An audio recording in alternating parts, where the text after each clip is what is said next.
Good morning po. Live po tayo ngayon. 186 lakh area and then 263.4 po yung floor area. Then, ang pinagkaiba na din po sa kabila is, kung mapapansin nyo yung sa kabila po, wala siyang room dito sa baba. Ito po yan. So, meron po siyang room dito. And then, may stairway. Sa kabila din naman po may stair, pero wala lang siya room. Not for this one yan. Asan sir itong pwede maging dining? I think Libis na dito. Pwedeng living or pwedeng senior room. open ano. Para at least hindi na siya kailangan umakyat.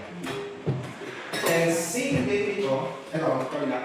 Dito na yung freezer, pwede rin storage. So, yung gagawa ka rin siya. Pwede rin ginagawa rin storage.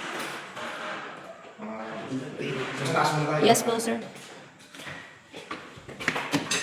And mas pinawide na yung kasi Yung stair po, 1 meter na sir. yung sa kabila kasi medyo mas malipot, mga ganito. So, this one, yung master bedroom.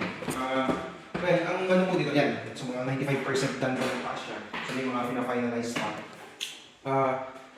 So, mas malaki, bukod dun sa kabila. And then yung sa kabila po kasi, shared balcony. Ito, solo niya na po yung balcony. Oh, okay. May sarili ng balcony. Sa kabila balconies. And then, yeah, diba naman siya, smart toilet. Opo.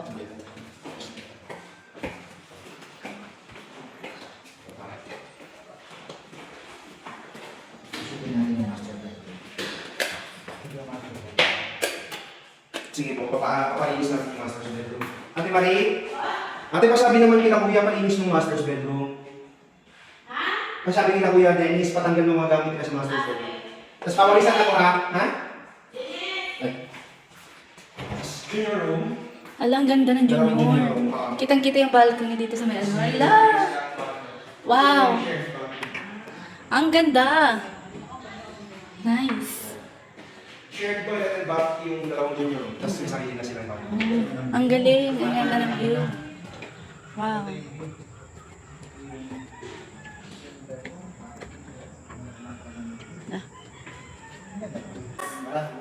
Para makaryantay ni sir.